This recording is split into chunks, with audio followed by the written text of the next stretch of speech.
Thank you very much, Bill. The time here in the Delaware Valley is 7:43. Don Henderson with you, and we have a very special guest with us in the booth, Hall of Famer, Jolton Joe DiMaggio. And Joe, first of all, I know you were in the Allentown area today working in conjunction with a golf tournament up there. Maybe you just explained to everybody what brings you to Philadelphia and into the Allentown area today. Well, I had promised Ed Liberto, who's scouting for the Dodgers, that if I did play up there with Stiegler up at Allentown, that I would come to the ball game with him. And here I am, and I hope we get a chance to see the ball game, because I know what they're doing out there at the moment. They're trying to dry out the field. Let's hope that the skies don't open up and we'll see a ball game. Joe DiMaggio, anytime that we have an opportunity to talk with you, we have to talk about the 56-game hitting streak and Kenny Keltner and what happened in Cleveland. And because I think of all the records, and there are just so many, of course we talk about the late Roger Maris's record with 61 home runs, but I think the 56-game hitting streak and your ability game after game after game to continue to keep that streak alive has to be the most fascinating streak in baseball. Well, I tell you, I am proud of the fact that I own that record, but I enjoyed every minute of the time before that. I was in the slump, which I didn't enjoy. But once I got out of the slump and got the one hit in Chicago, I went on until the 56th game, as you might know a little bit about. I think you were following it at that time. But to get back to when I was stopped, I told you about the one hit that I got. It was inconsequential. It didn't mean a thing. But the day I was stopped in Cleveland with 65, about 70,000 people that had attended a night ball game, and Kenny Keltner was playing third base. I would have to question where he was playing, because really, actually, he was playing short left field. As I remember the story, Joe was a little wet. Well, that's a long. Yeah, it was a little bit wet. It rained during the day, and of course it was a night ball game. But I hit a shot down there by the line, and he fielded on a half hop, and he had the momentum carried him out in foul territory, and he had to straighten up to make the throw to first base. But he just got there just about the time I got there, and the umpire called me out, which was the right call, of course. And the second time I came to bat, the same exact thing had happened. I don't think that ball was, if you put a dime there, it would have hit the same spot. But he still made that long throw and got me out. But if it hadn't rained during the day, I guarantee I would have beat those plays out. But you know, he played me short left field. I must say to you that years later, I went to him and I said, when we were attending some kind of an affair, I said, I didn't mind you playing me short left field. I said, because you know I didn't bunt. You didn't think that I was going to bunt for the base hit. I said, but why did you play me right on the line? And his answer was to me, he said, well, I was just trying to stop a two-base hit. He did more than that. He certainly did. He stopped a couple of major streaks. And when we talk in terms of major streaks in baseball, I guess the year 1941 comes back to everyone's mind that is old enough to remember. And for some of the younger folks that are listening right now, one of the most monumental years in baseball, and the fact that you hit in 56 straight games. And of course, Ted Williams at that particular time hit 406, both in the same year, both going for the most valuable player. And it's amazing that you would have, and if I remember correctly, Joe, and I don't have the stats in front of me, you struck out 13 times, I believe, that year, which is incredible for somebody hitting the ball the way you did. Well, I don't remember how many times I struck out. As a matter of fact, up until this day, until you just brought it up, I didn't know that was the year. But I didn't strike out too very many times. But I want to tell you about Ted. He is the greatest hitter I had ever seen, all through the years. And when they had to vote for the MVP, he hit 406 that year, which is a remarkable thing. I did beat him out by one vote. And I could have not squawked or wouldn't have felt bad had he had beaten me by the one vote. It would have been nice had we got a tie. Joe DiMaggio, our guest here, and a little bit of a rain delay at Veterans Stadium. As you know, the Los Angeles Dodgers taking on the Philadelphia Phillies. Game time was to have been 7:35. And Joe D, kind enough to spend a few moments with us talking about the year 1941, the 56-game hitting streak, and of course, some of the monumental feats that happened in baseball during his era, and of course, a Hall of Famer. And when you talk about those New York Yankee teams, and of course, Morris Joe McCarthy, and the way he handled players at that particular time, it was a great deal different than what we see today. Well, it's a little different. You know, players today, and old-time ball players that I played with, they question whether Joe McCarthy could have managed today. because he was, in a sense, a disciplinarian. And for the day, the things that baseball players do, and I guess managers are a little more lax or whatever it might be, I think that's because of what it calls for today. Lax in the sense that they're not as disciplined as Joe McCoffey. Joe, let's talk about a contrast in style, because if you read about hitting, Joe D has a slight uppercut swing. Ted Williams has a slight uppercut swing. If you talk to Wade Boggs today, or if you talk to George Brett today, an outstanding hitter, both outstanding hitters, they believe in a completely different concept. And I know in talking to someone just the other day, they were talking about Bill Dickey's theory of hitting and lining the knuckles up, that was the single most important thing to Dickey when he was the hitting coach on the New York Yankees. Today, that's almost passé. They don't even think about that. Well, that's the way I batted anyhow. I had the knuckles lined up. But to get back to your original question here and talking about the hitters and my uppercutting and the other fellows uppercutting as well as Williams, I'd have to go along with the theory, and I did exactly that way Paul Wainer hit. He hit down on the ball. So I have to contradict you there, Don, that I hit entirely different. I was more of a line drive hitter. Ted naturally had great power, and his line drives, incidentally, he had that little bit of the uppercut.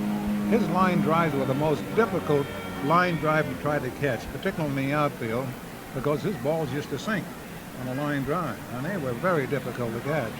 But his balls that he hit high just kept going and going and going, and my gosh, it just went out of sight. And here you thought it might have been a fly ball, but when it landed, you knew that was a real major home run. He was just a great hitter, and he did all those things.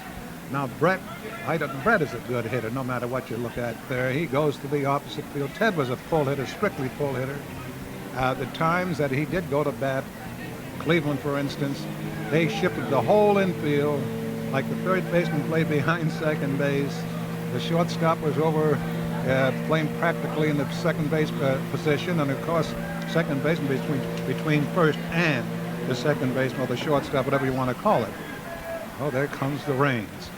But and he still tried to pull. All he had to do was go the other way. But it was a challenge to him, and he still loved to hit that ball on that part of the bat, and liked to see that ball take off.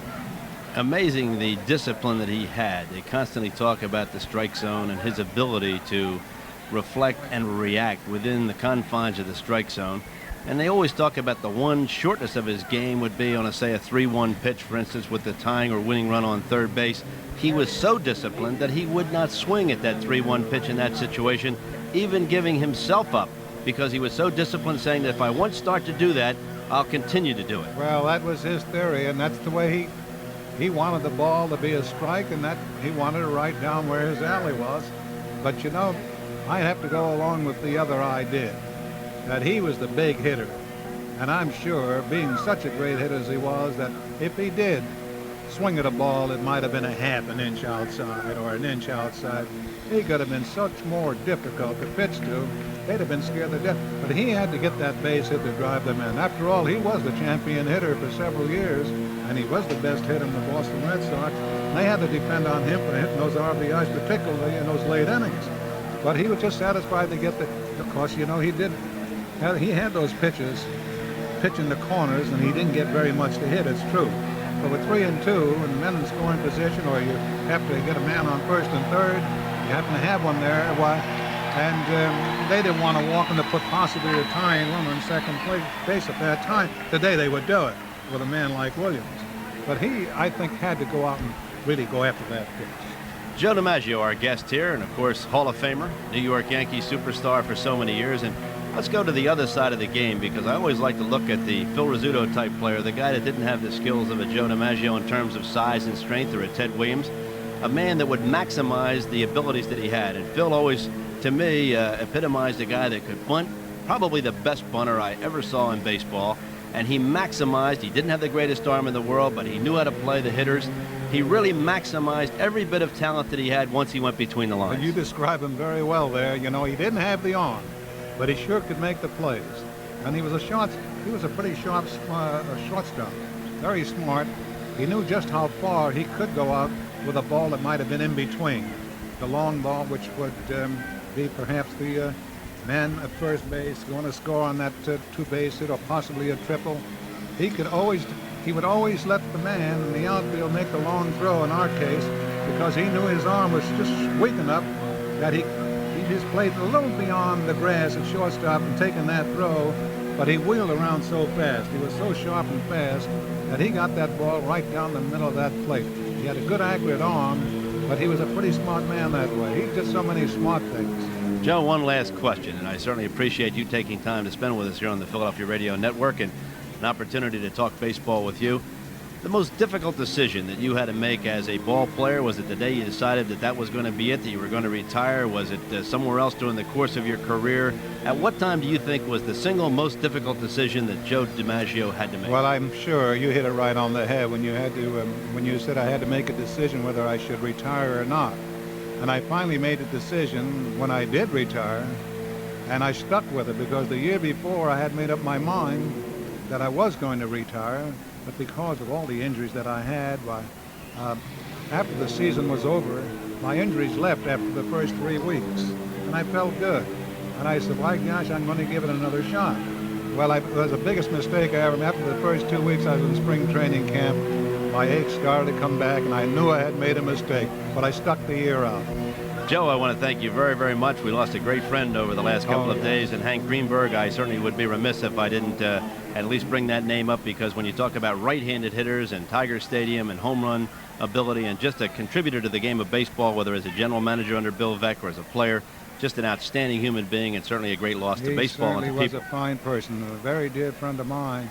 You know, there was no hard feelings with ball players. That when Rudy York came into the Detroit Ball Club, they asked him that would he mind playing the outfield, and that Rudy York played first base, because they were both great hitters.